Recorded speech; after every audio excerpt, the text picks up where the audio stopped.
Okay, Hare Krishna. We'll continue our discussion on Gajendra Stuti from Śrīmad-Bhāgavatam, Canto 8, Chapter 3. Today we are going to discuss Shloka number 27, 8.3.27. Shri Gajendra Uvacha Shri Gajendra Uvacha Yogarandita Karmano Hridi Yoga Vibhavite Yogarandhita Karmano Hridi Yoga Vibhavite Yogino Yam Prapashyanti Yogesham Tam Natosmyaham. Yogino Yam Prapashyati Yoge Santam Natosmyaham.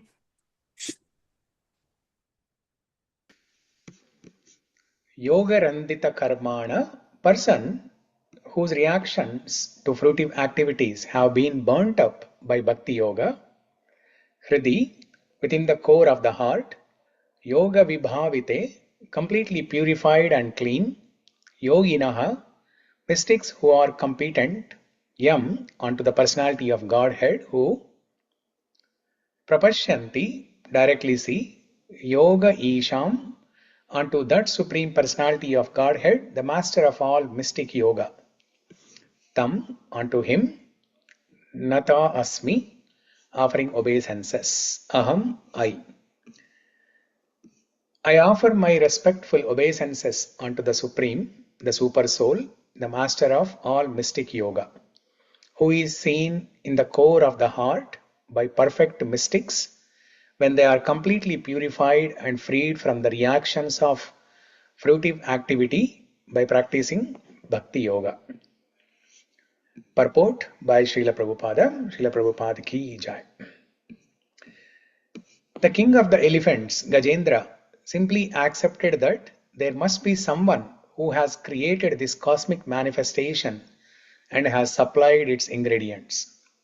This should be admitted by everyone, even the most determined atheists. Why then do the non-devotees and atheists not admit this?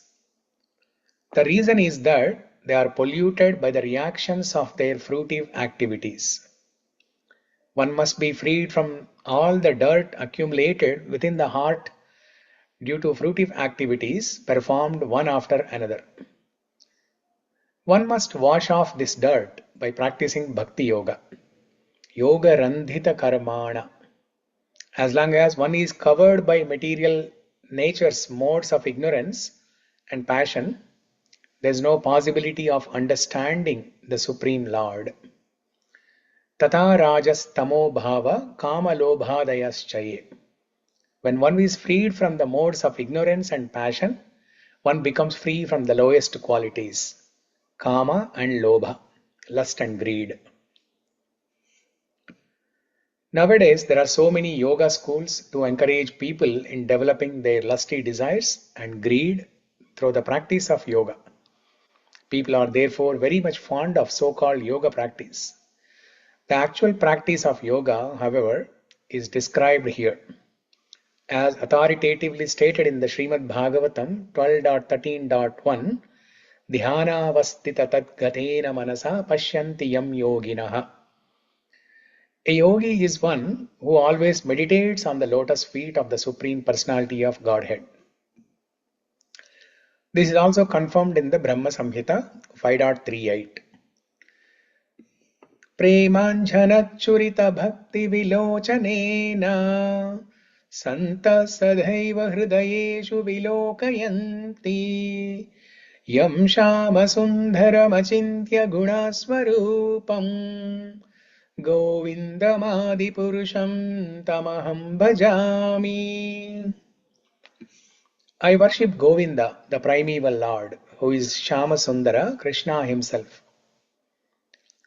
With inconceivable, innumerable attributes, whom the pure devotees see in their heart of hearts with the eye of devotion, tinged with the salve of love. The Bhakti Yogi constantly sees Shama Sundara, beautiful Lord Krishna, with his blackish bodily hue.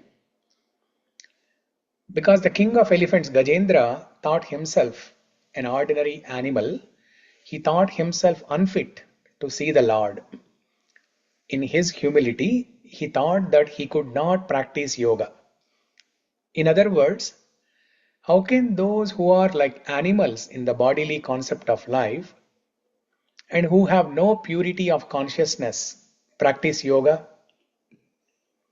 In the present day, people who have no control over their senses, who have no understanding of philosophy and who do not follow religious principles or rules and regulations are nonetheless pretending to be yogis. This is the greatest anomaly in the practice of mystic yoga. Yoga randita karmano hrudi yoga vibhavite yogino yam prapashyanti yogesham tam natosmyaham.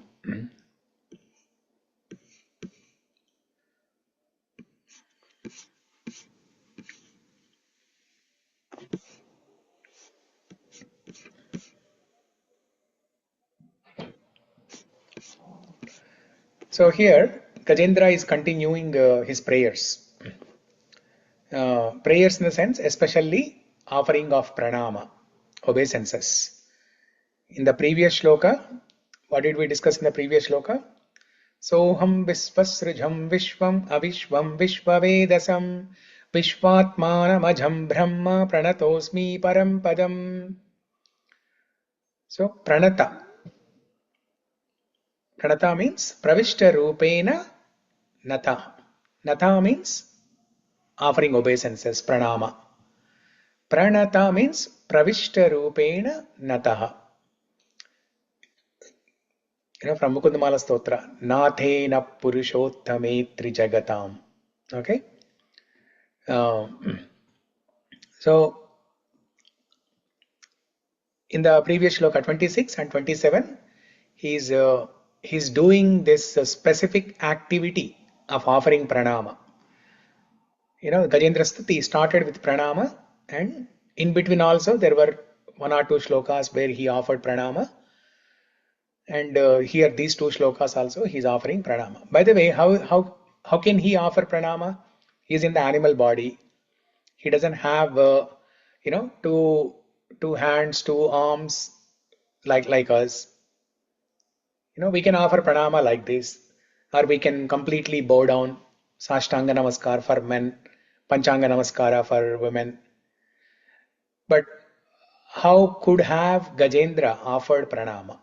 With his trunk, Prabhuji. With his trunk. With his trunk, he offered the lotus flower, Kamala, but with his trunk he offered the lotus flower, but that's not technically called as pranama. So he offered pranama in his mind. Okay? Because pranama means you have to bow down your head, or you have to completely bend your body. But Gajendra, when he's lifting up the trunk, that's not a sign for pranama. He's offering. It's an offering. Where also when you are offering something to the Lord, right, as part of your puja, archanam in the morning, when you want to offer something, you take a flower and then you offer like this. But that's not pranama. It's an offering. You are giving something, archanam. It's not vandana, but it is archanam. When Gajendra lifted his trunk and offered lotus flower, that is archanam. In the Navavida Bhakti, there is archanam and there is vandanam also. Two separate limbs, two separate angas. So Gajendra does not have hands. With folded hands, he could not offer pranama. So in his mind only he offered pranama. In his mind he offered pranama. That tells us that when we are not able to, as we say right now, we are able to offer Panchanga pranama, Sashtanga pranama. But after 10 years, after 10, 15 years or 20 years from now, as we are aging, as we become old, we will not be able to offer Sashtanga and Panchanga pranama. So you will stand wherever you are, and then with folded hands, you will offer pranama. And if even after, even and further 10 and 20 years after that, when we are in 80s and 90s, okay, just imagine how you will all look like when you are in 70s, 80s. Huh? So you can ask AI, you can ask ChatGPT to create an image of you when you are 70 and 80. Okay, that time we may not be able to even fold our hands and offer pranama like this. Some people will be able to offer, some people will not be able to offer like that. So in that situation, you offer pranama in your mind. Especially when somebody is a patient and they are in the hospital, they are on the bed, they are getting some treatment. Um, the doctors, they inject some needles on both hands uh, for the purpose of injecting saline, right? So constantly they have to inject saline, so they don't want to poke a needle every time, so they'll put I don't know what is that called. uh, so they'll put something on the nerve, and which means you cannot lift your hands like this. So that time, how are we going to? And that is the time when you need to offer pranama the most. That's the need of the hour, or that's the hour of the need, whatever I don't know what is the correct sentence. Need of the hour. That's the need of the hour. When somebody is a patient and they are in the hospital, the need of the hour is to offer pranama to Bhagavan. Mind learn. So when you are not able to, Krishna what is that? Krishna Kyamapiyatam. Krishna Kyamapiyatam. So you drink the nectar of Krishna Nama, and then you offer pranama. Very good. Nama and pranama. Krishna Kyamapiyatam. That tells about Nama, chanting the name of the Lord. And pranama, when you cannot do this, you do pranama in your mind. Chetasi namo. I Chetasi remember. namo Narayana Yetyamum. Buji, I'm remembering the Mukundmala Srotam. Elokasmita Prasad. So, Srila Prabhupada's favorite shloka you were saying, huh? That same thing. When he'll not be able to speak Krishna name at that time, Yeah. how will you speak? So why don't you take us now? That's what Prabhupada's favorite shloka from Mukundmala Srotam. Yeah. Krishna Tvadiya Padapankaj. Padapankaja. Yeah. So Kafavata Pittai Kantavarodhana Vidau Smaranam Kutaste. How can I remember you? Smaranam Kutaste. So that's why we have to practice remembering from now, so that we can remember Bhagavan when we are in difficult situation. So now Gajendra, uh, so that should be understood very clearly. Okay, how Gajendra is offering prayers, because somebody will ask you these questions. If you during some conversations with your friends or family members, when you share that, do you know, I have been reading Gajendra Stuti, I have been learning Gajendra Stuti, I have been reciting Gajendra Stuti for last 2 months. We are attending class every day. Then they will ask you a question. So that time you should be prepared to answer. So if somebody asks, how did Gajendra offer pranama? Because in no other stutis or no other stories, we learnt about animal performing bhakti, and animal offering pranama like this. So this Gajendra Stuti is very special, where animal is showing bhakti.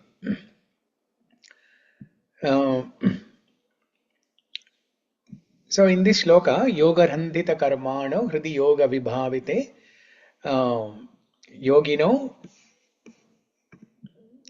yam prapashyanti yogesham tam natosmyaham. The last line, if you look at that, yogesham tam natosmyaham. He is yogesha. Who is he offering pranam to?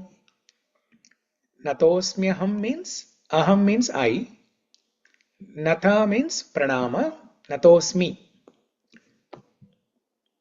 Natosmi aham. That means I am offering pranama. To who? Tam. Onto that personality who is yogesha. Who is yogesha.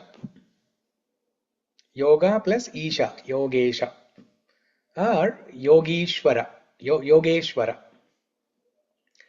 Yatra yogeshvara Krishno yatra partho dhanurdaraha tatra shrir vijayo bhuti dhruvanitir matir mama. The last shloka of Bhagavad Gita, where Sanjaya glorifies Bhagavad Gita, saying that Yatra Yogeshwara Krishna, wherever there is Krishna, and what is the adjective that Sanjaya uses there? He uses the adjective Yogeshwara. Yogeshwara Krishna. Yatra Yogeshwara Krishna, Yatra Partho Dhanurdaraha. Wherever there is Krishna, who is the Yogeshwara, and wherever Dhanurdhari Arjuna, there will be opulence, victory, morality, and extraordinary power or strength. Dhruva nitir matir mama. Tatra shrir vijayo bhutir dhruva nitir matir mama. Yatra means wherever. Tatra means there. Wherever there is Krishna and Arjuna, there will be these four things. What are the four things? Victory, morality, opulence, and extraordinary power. So now this shloka, Gajendra is reciting this shloka. It has the word yoga 4 times. There are 4 lines. Each line in the shloka is called padam. There are 4 padams. Every padam has this word yoga. Yoga randita karmano hridi yoga vibhavite yogino yam prapashyanti yogesham tam natosmyaham. So the first 3 lines Gajendra is summarizing with one word, saying yogesha. Krishna is the master of yogas. He is the master of yogas. He is the master of mystic powers. Master of mystic powers, master of yogas. In Bhagavad Gita, Krishna taught Karma Yoga, Sankhya Yoga, Ashtanga Yoga, Buddhi Yoga, Jnana Yoga, and Bhakti Yoga. So he gave all this knowledge of all the yogas to Arjuna. And he gave an option to choose from.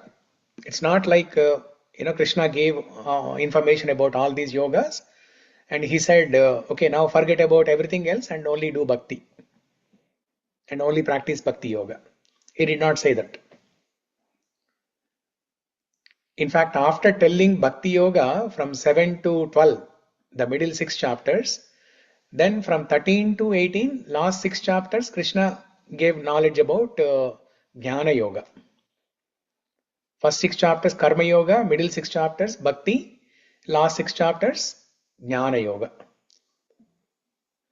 So he gave the complete freedom to Arjuna to choose which path he wants to go.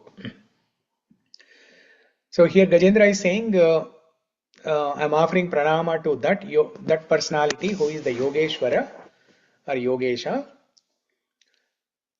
because by practicing this yoga, one's sinful activities will be removed.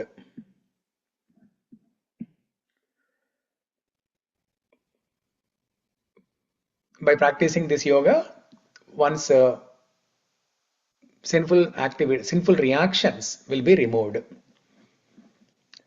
And Gajendra is specifically talking about Bhakti Yoga.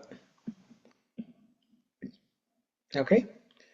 Because the type of yoga performed in other processes like Ashtanga Yoga, in Ashtanga Yoga, the process is a yogi meditates on Paramatma within. If you look at the translation of this shloka, right? I offer my respectful obeisances unto the Supreme, the Super Soul, the Master of all mystic yoga, who is seen in the core of the heart by perfect mystics when they are completely purified and freed from the reactions of fruitive activity by practicing Bhakti Yoga. So let me share the screen again. This is the one. So Ashtanga Yogi, after getting perfection in all the seven stages, there are eight stages in Ashtanga Yoga. That's why the name Ashtanga. Ashta means 8. Anga are the stages or limbs. Ashtanga Yoga, there are 8 stages. Yama, Niyama, Asana, Pranayama, Pratyahara, Dharana, Dhyana, Samadhi. These are the 8 stages. So after achieving perfection in the first 7 stages, the final stage, Samadhi, is the stage when a yogi can meditate on the Paramatma within. But we cannot do that. That's not practical to perform, it's not practical to perform Ashtanga Yoga in this age. In Kali Yuga, it's not practical. So that's why the yoga in this shloka refers to Bhakti Yoga. Because who is telling this? Gajendra, who is an animal. In the animal body, how can Gajendra practice Ashtanga Yoga? Gajendra cannot practice Ashtanga Yoga. Gajendra cannot practice Karma Yoga. Gajendra cannot read a book and practice Jnana Yoga. He cannot attend classes and practice Jnana Yoga. He cannot practice Sankhya Yoga, analytical study of matter and spirit. The only thing which can be practiced even by animals is Bhakti Yoga. It can be practiced in the mind itself.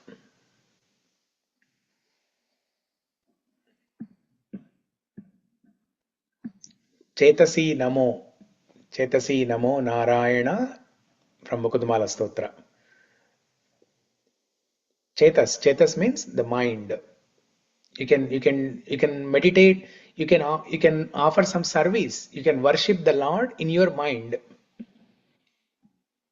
If you are not able to go to the temple, if you are not able to, attend some festival, if you are not able to get up from your bed because of some health issue, you can offer worship in the mind itself. Okay. So in simple words, this yoga or Bhakti Yoga means meditating on the Padara Vinda of Śrīmad-Narāyana. Meditating on the lotus feet, Padara Vinda of Śrīmad-Narāyana. So another way of explaining yoga is it's a union with the Lord. The word yoga comes from the root word called yuj. Y-U-J, yuj. Yuj means to connect or union, link. So yoga means union with the Lord. Now what does it mean to be in union with the Lord? What does it mean to be connected with the Lord? Any comments on that? When we say we have to be connected to the Lord, we have to be in union with the Lord, So what does it mean exactly? Feeling the presence. What's that? Feeling the presence of God. Feeling the presence of God. Okay. Have some relationship with him, like Madhurya Rasa or Vatsalya Rasa. Okay. Like association with the Bhagavatas, like our class. Okay. Connecting with God means connecting with the devotees also. Okay. Very good. What else? Remembering the portrait or the idol which we like and daily seeing in our house or temple, it should be presented when we close our eyes in our heart. Okay. As it is. Okay. Very good. What else?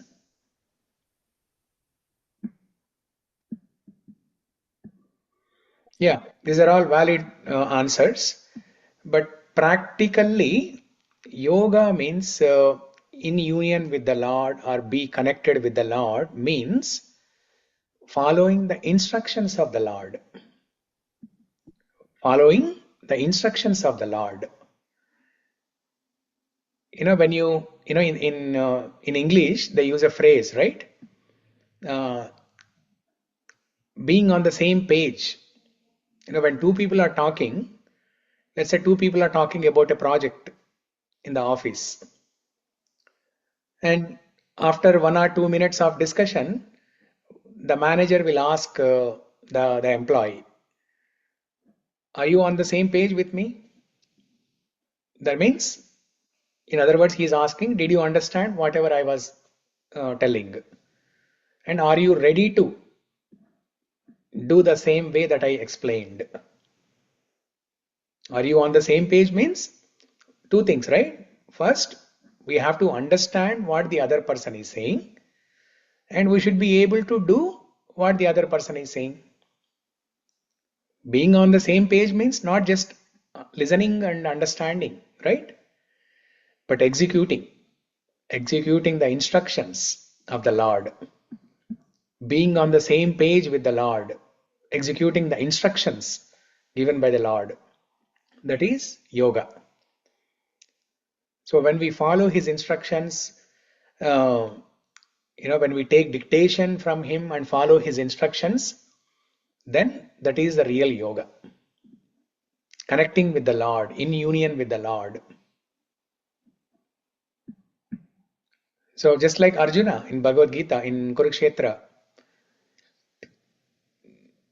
So in the beginning, Arjuna was not ready to fight. But after hearing the summary of all the Vedas in the form of Bhagavad Gita, Krishna spoke entire Bhagavad Gita in 574 shlokas. The other shlokas spoken by Arjuna and Sanjaya, one shloka, Dhritarashtra, like that. So after hearing entire Bhagavad Gita, then there is a transformation in Arjuna. So in the end, what did Arjuna say? Now before that, what did Krishna say after giving entire knowledge of Bhagavad Gita? Krishna said, Yadhechasi tadakuru. Now, O Arjuna, O Partha, now I have given all this knowledge to you.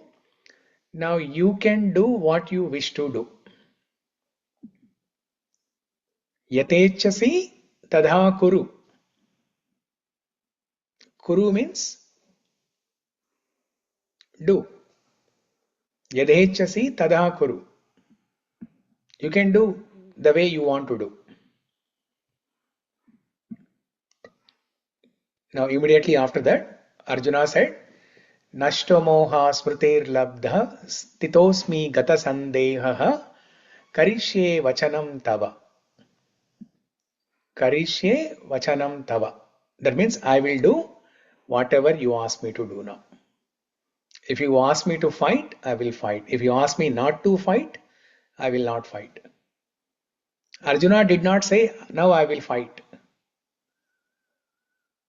Arjuna did not say, that I will fight. Arjuna said, whatever you say, I will do now. If Krishna asks Arjuna to jump into the fire, Arjuna is ready to do that. If Krishna asks Arjuna to jump from a tall mountain, Arjuna is ready to do that. Because he has developed that love for Krishna. And now when you love somebody, you should be ready to do anything. We see in the movies, right? A boy says, I'm ready to die for you. So like that, Arjuna was ready to do anything, not just fighting, but he was ready to do anything. Whatever instruction Krishna gives, whatever Krishna asks Arjuna to do, he was ready to do that. That is yoga. Yoga randhita karmano hrudi yoga vibhavite. Now what does this yoga do? This yoga, it removes all randhita. Randhita means to remove all the sinful reactions. To remove all the sinful reactions. Now we are talking about Bhakti Yoga here, right? So we see some people, they are able to progress very fast in Bhakti. Some people, they are not able to progress so fast. Some people, they don't even practice Bhakti. Whereas people like us, we are fortunate to practice Bhakti. So why there are, so many differences like this? Even among the people, even among the devotee groups, some people they're progressing very fast, some people they are not progressing fast. Why there are discrepancies or differences like this?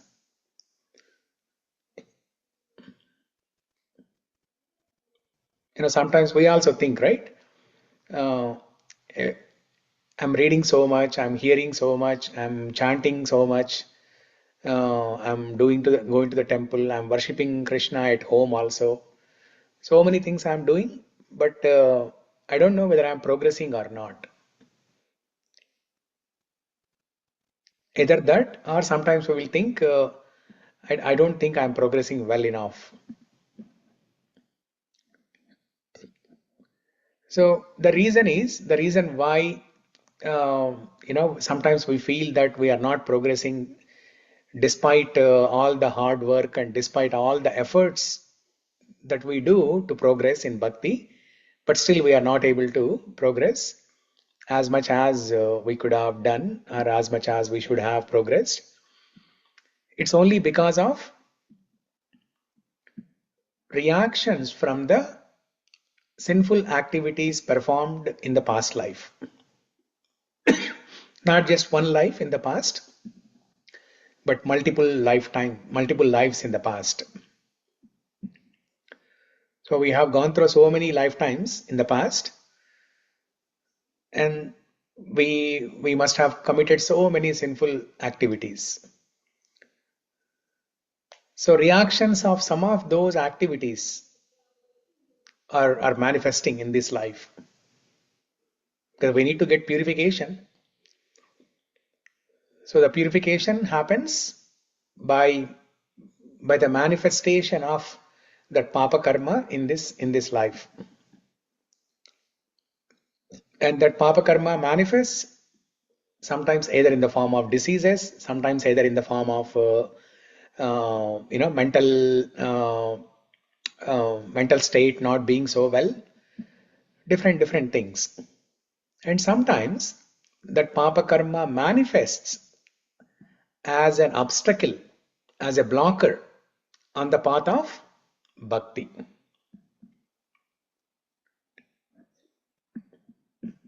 So if we are not progressing well, that means there is a blockage. Now let's say you're driving your car.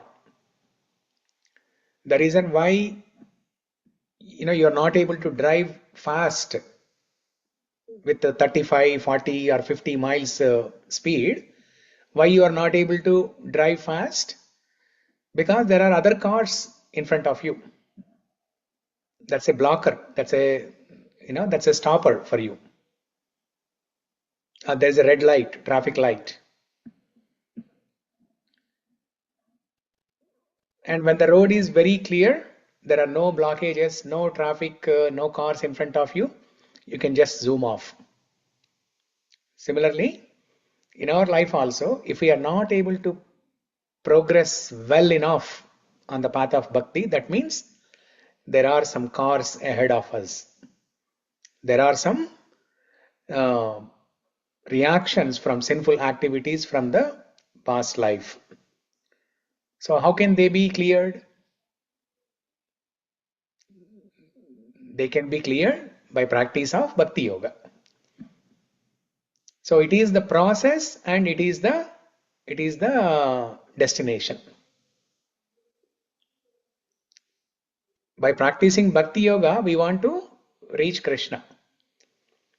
And the process is also the same thing. That's the beauty about Bhakti Yoga. The goal and the process are the same. What is our goal? Our goal is Krishna. And who can clear these blockages? Only Krishna can clear.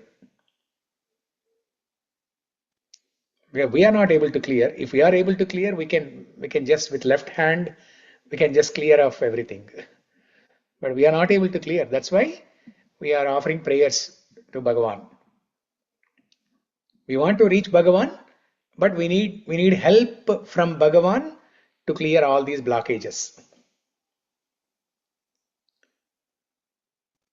Now the question is, how and when will Bhagavan clear these blockages?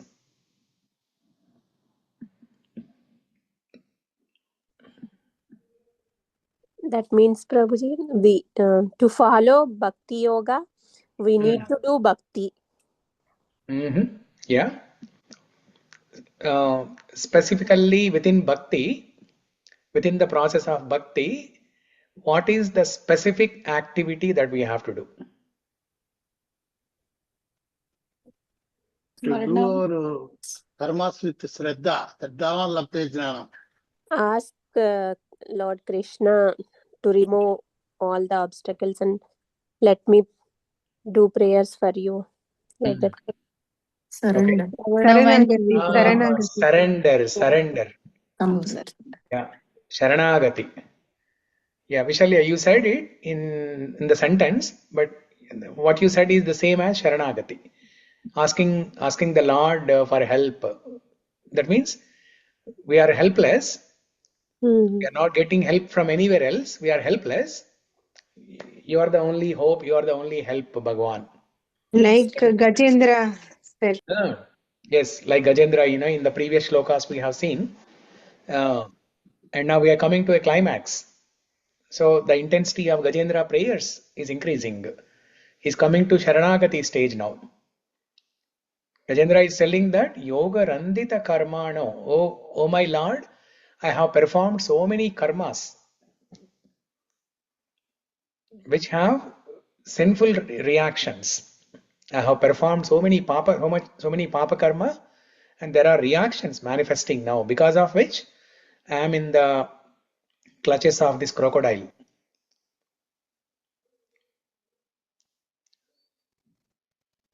And only you can clear it. Randita. Randita means to clear it. This word comes in one of the very famous stotrams. Not exactly Randita, but Randhaya. Does anyone know?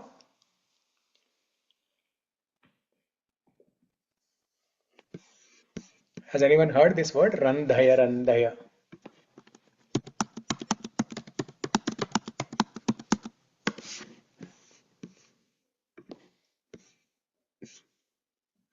No?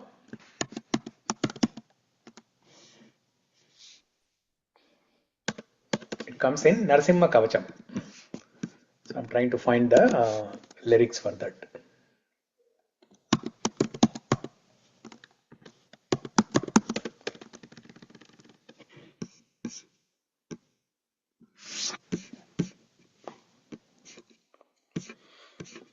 Hmm.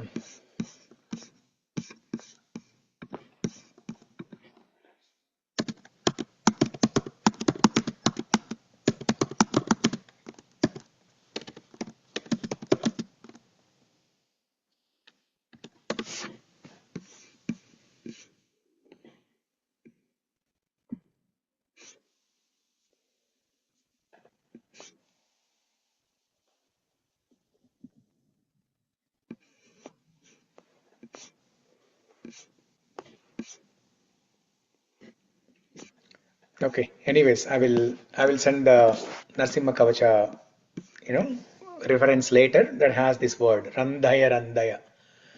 Okay. So there also, Narsimha Kavacha is for protection, right? When you have that amulet, that yantram or tayatu, and when you chant these mantras, it offers protection. So what is the protection? The protection is to make us free from the sinful reactions of past life activities. Yoga randita karmano hrudi yoga vibhavite. Hrudi means within the heart. Yoga vibhavite, completely purified and clean.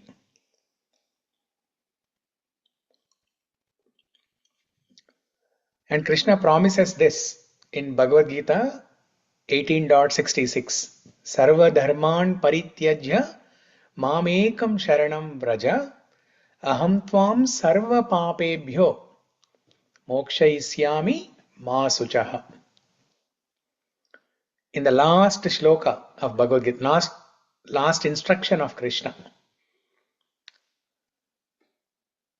the concluding, the Charama shloka of Bhagavad Gita, Krishna tells, Sarva dharman parityajya, abandon all varieties of religion, abandon all varieties of yoga, abandon all varieties of dharma, and just surrender unto me.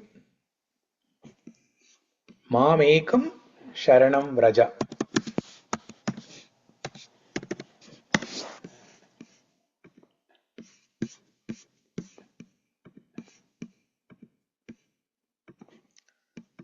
So this is the shloka. Bhagavad Gita 18.66. Sarva dharman parityajya mam ekam sharanam vraja.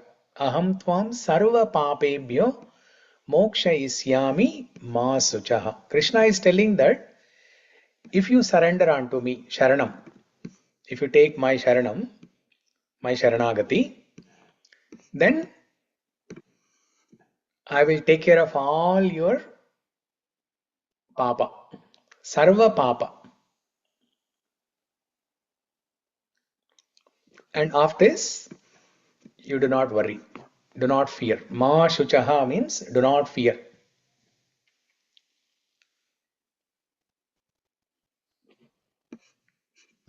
If you look at the translation, abandon all varieties of religion and just surrender unto me. I shall deliver you from all sinful reactions. Do not fear.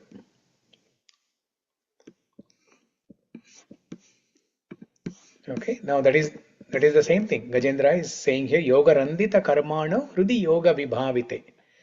By practicing this Bhakti Yoga, one's sinful reactions will be cleared and they will become purified in their heart. Hridi yoga vibhavite. Hridi means heart. Vibhavite. They will become purified.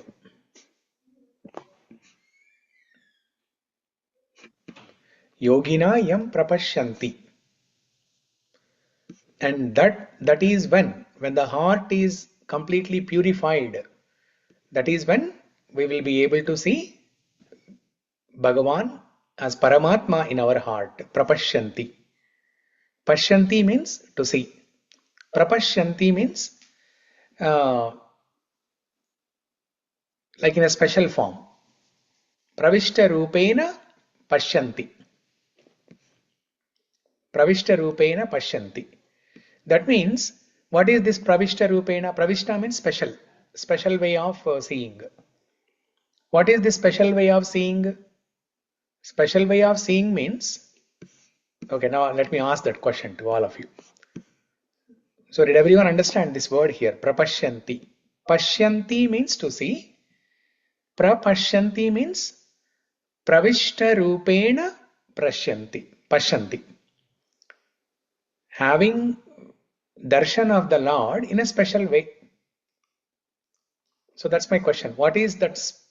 What does it mean by saying pravishta rupena pashyanti? Having darshan of the Lord in a special way. What does it mean? In the Directly mind, ask me, directly not to the other gods. What is that? Not to follow the other demigods. Directly ask me only. Gajendra is asking him only. Even the demigods, the devatas, they are offering help. Many demigods came and Vedas also came to rescue the Narsimha. Yeah. But humbly Gajendra resisted their thing, and he only wait for the Lord Krishna only, Vishnu. Yeah, that's what he said. Even after devatas offered help, he was not ready to take, and he's offering prayers only to the Supreme Lord. And he's talking about yoga, how to connect with the Supreme Lord. So as we practice yoga, all our past karmic reactions will be removed. Our heart will become pure, and we can see Krishna as Paramatma in our heart. But the word used in this shloka is prapashyanti. We'll be able to see Bhagavan in a special way. Srividya, you were saying something? in the mind, like internally you say like adhomukha, like that. Internally we have to see. No. Within the heart, Prabhuji, like Prahlad saw. Yeah, within the heart, but you'll be able to see the form actually. Even though it is within the heart, it's a manasika darshan. He's not in front of us, but still you'll be able to see. You'll have that vision. So what is that special way of getting darshan of the Lord? His original form, he's asking Prabhu. Chaturbhuj form. Yeah. Shankha Chakra Gadapadam. Okay, so now you both, Vishalya and Ankita, you're talking about the form. So that's the clue. And what Ankita said, the Chaturbhuja form, that's a standard form of Paramatma, holding Shankha Chakra Gada Padma. If it is standard for everybody, then it is not special. Then Gajendra could have used the word Pashyanti, but why is he using the word Prapashyanti? Special way of seeing. Surrender me only. No, after surrendering only. After surrendering only, you will be able to see. So like With they Garuda have their own అంటే సొంతంగా వాళ్ళ mind లో అనుకున్న రూపం ప్రభు. Yes, this is the answer. This is the correct answer. So seeing darshan of the Lord in your heart in a special way means in whatever form you meditate on the Lord, in that form the Lord will give darshan in your heart. Let's say somebody is meditating on Damodara form of Krishna. Now according to this shloka of Gajendra, yoga randita karmano hridi yoga vibhavite yogino yam prapashyanti. A person who is practicing Bhakti Yoga, he is a yogi. Yogino yam prapashyanti. He'll have a special darshan of the Lord in a special way, that is in the form of Damodara. Or somebody is worshipping, like Bala Gopala form. Somebody is worshipping, let's say, the Chaturbhuja form of Krishna. Generally, Chaturbhuja form is of Vishnu and Narayana, but Krishna also appears in Chaturbhuja. In many places, in many incidents for many devotees. For example, Akrura. Akrura, he was seeing Chaturbhuja form of Krishna. Even though Krishna was standing with two hands, but he was seeing Chaturbhuja form of Krishna. So, Balamukunda form, that Vatapatra Sai, Krishna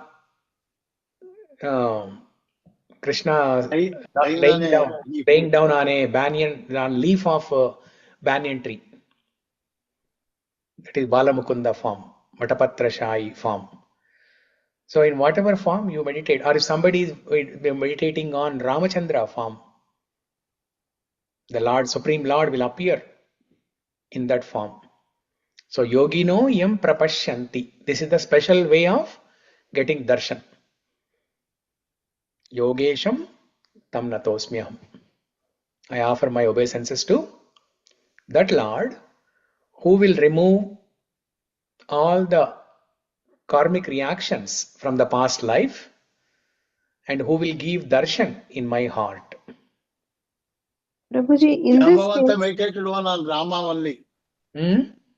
Jambavanta meditated Rama only. When there is a Samantakamani, he is searching for the Samantakamani, he is fighting with the Krishna.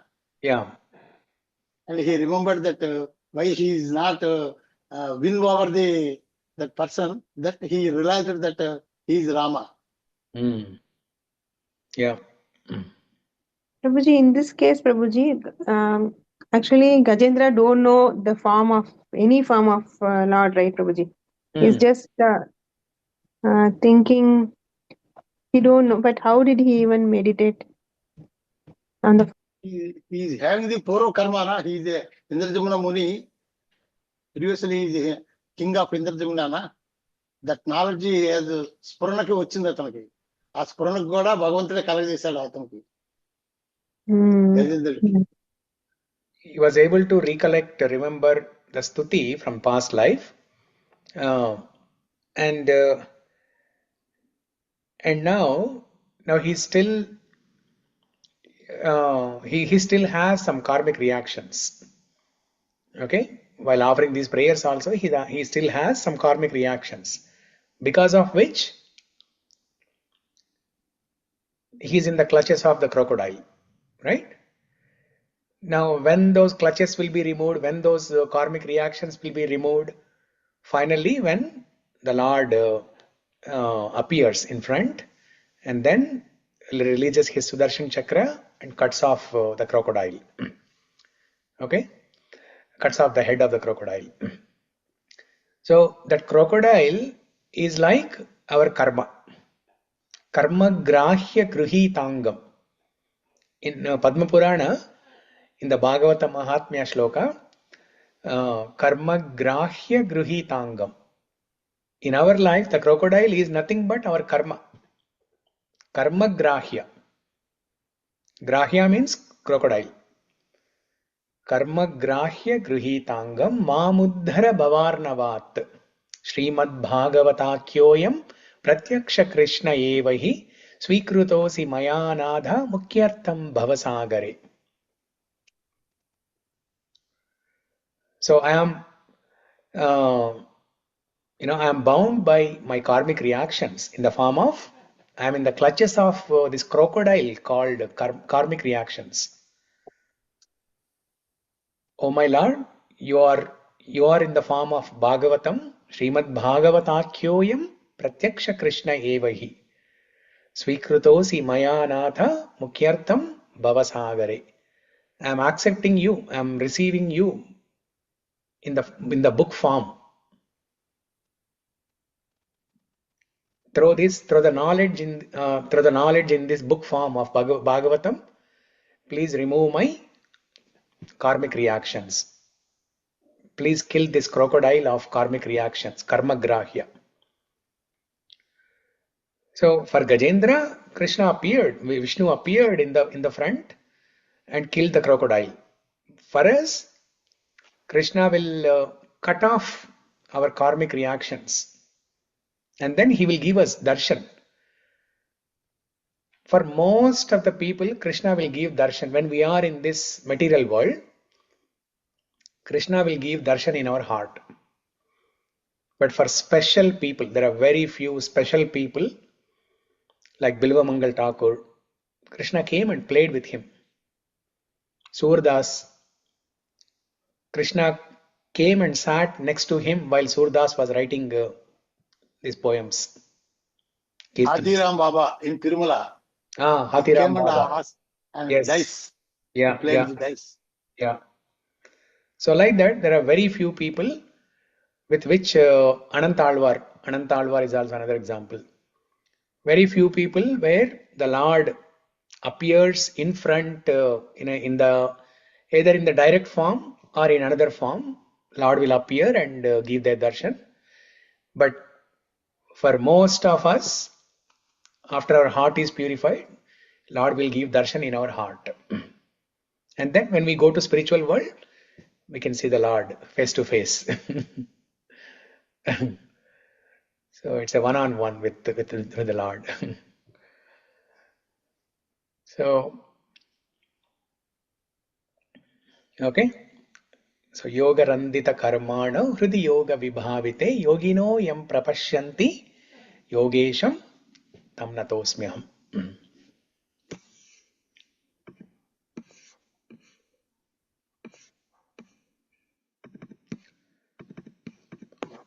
Okay. Any questions, comments, reflections?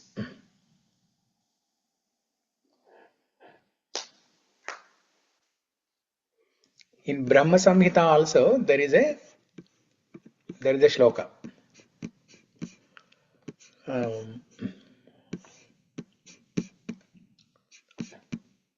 Karmani nirdahati kinchuta bhakti bhajam.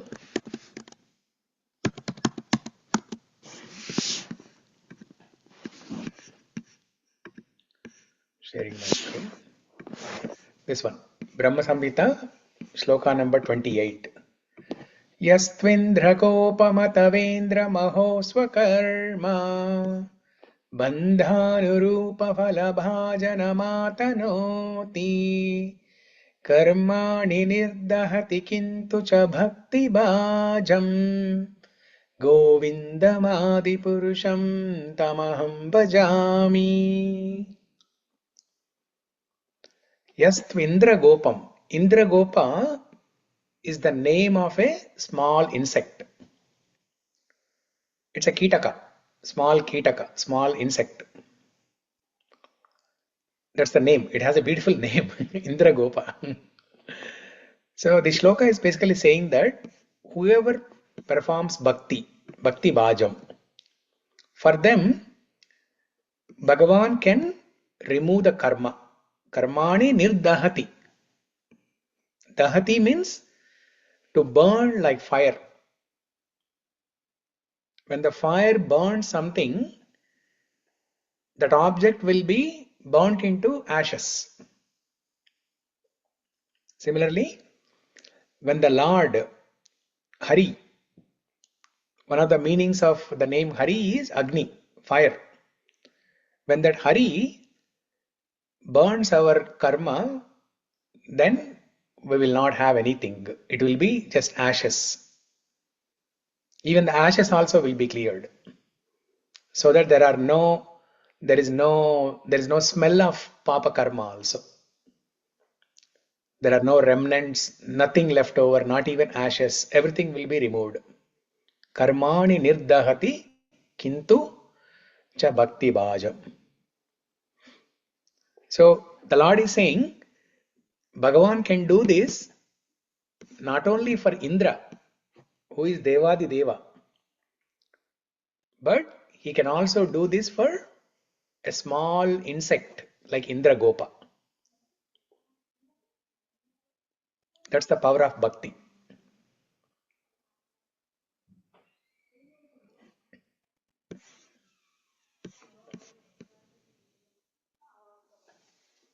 And even the other shloka, I will say this and then we'll stop. The other day I was sharing some shloka, right? I discussed some shloka from Bhagavatam, which we can remember during this winter time. Winter time, there is a fog everywhere. Fog and mist. So that fog and mist, it prevents us from seeing what is in front of us. It prevents us from seeing the road. It prevents us from seeing people.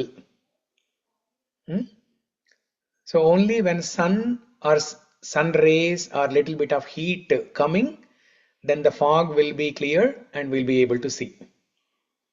Kechit kevalaya bhaktya vasudeva parayanaha agham dhunvanti karshneya niharam iva bhaskaraha. This is the shloka. Let me share.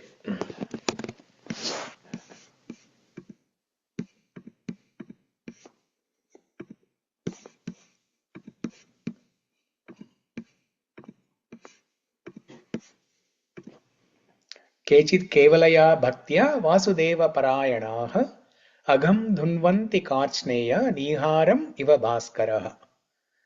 Only a rare person who has adopted complete unalloyed devotional service to Krishna can uproot the weeds of sinful actions with no possibility that they will revive.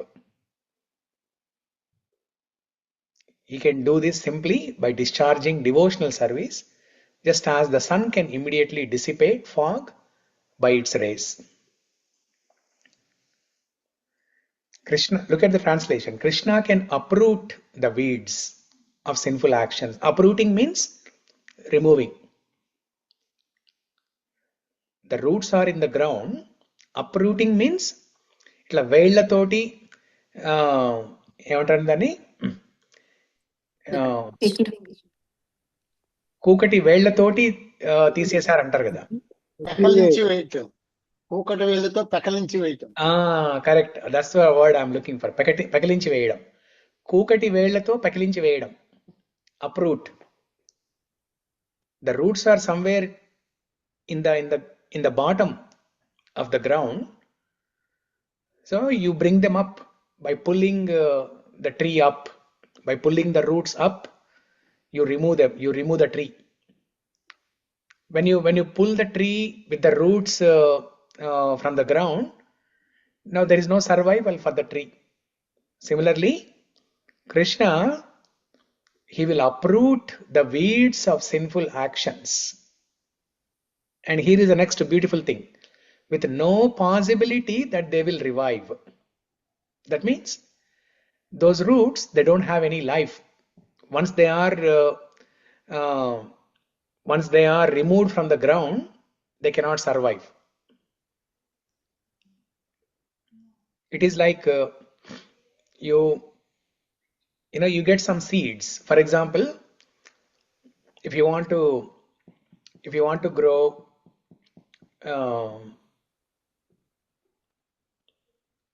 some vegetable, okay, some brinjal. If you want to grow some brinjal vegetable plants in your backyard, you get some seeds, and then you plant the seeds in the ground, you water, and then soon you will see the plants coming, and the plants will give brinjal. But the same seeds, you roast it on a pan. You roast it on a pan for 1 or 2 minutes and then plant and see what happens. Those seeds will have no life. Those seeds, even if you plant in the ground and water every day, you will not see any tree coming up. That means they are roasted. It has no life. Similarly, Krishna, when he removes our sinful activities, he will make sure that we will not have any sinful tendency. And the sinful activities are cleared forever, completely uprooted. Okay. So that's all. It's 10:17. We can pause here. Okay. We'll continue tomorrow 28 and 29. Both shlokas we can discuss tomorrow, and then that will be the grand finale for Gajendra Stuti.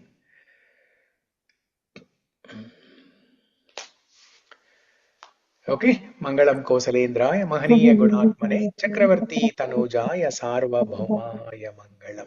Grantara Śrīmad-Bhāgavatam ki jai. Jai. Gajendra Stuti ki jai. Jai. Prabhupada ki jai. Jai.